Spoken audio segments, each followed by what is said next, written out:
Les politiques de réduction des frais couvrent 5 domaines principaux, notamment les services bancaires, les transactions en renminbi et les services bancaires électroniques.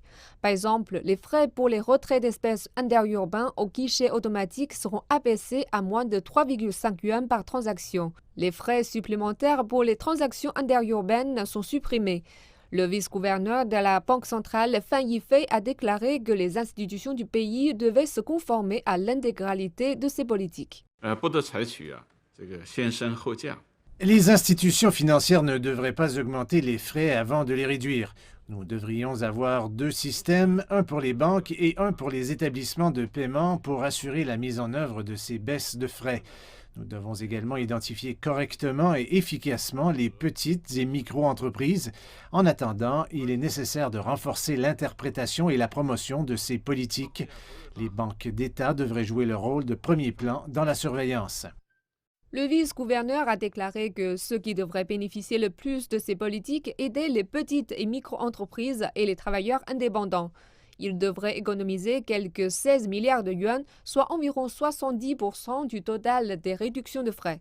Au total, environ 24 milliards de yuan de frais devraient être réduits chaque année pour les entités du marché et les citoyens ordinaires. Un autre aspect positif de la réduction des frais de transaction est qu'elle augmente le revenu disponible des citoyens, ce qui augmente les dépenses dans le pays. Avec l'augmentation du revenu disponible de la population, les modes de consommation des Chinois et l'élasticité des prix se sont également améliorés. Pendant les vacances du 1er mai, les paiements ont atteint 7 000 milliards de yuan, principalement dans des secteurs tels que le tourisme, la restauration et le divertissement. C'est une augmentation de 32 % en glissement annuel et un bond de 70 % par rapport aux chiffres de 2019 avant la pandémie.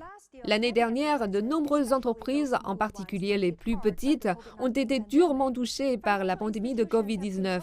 Les institutions financières les ont aidées à surmonter les difficultés.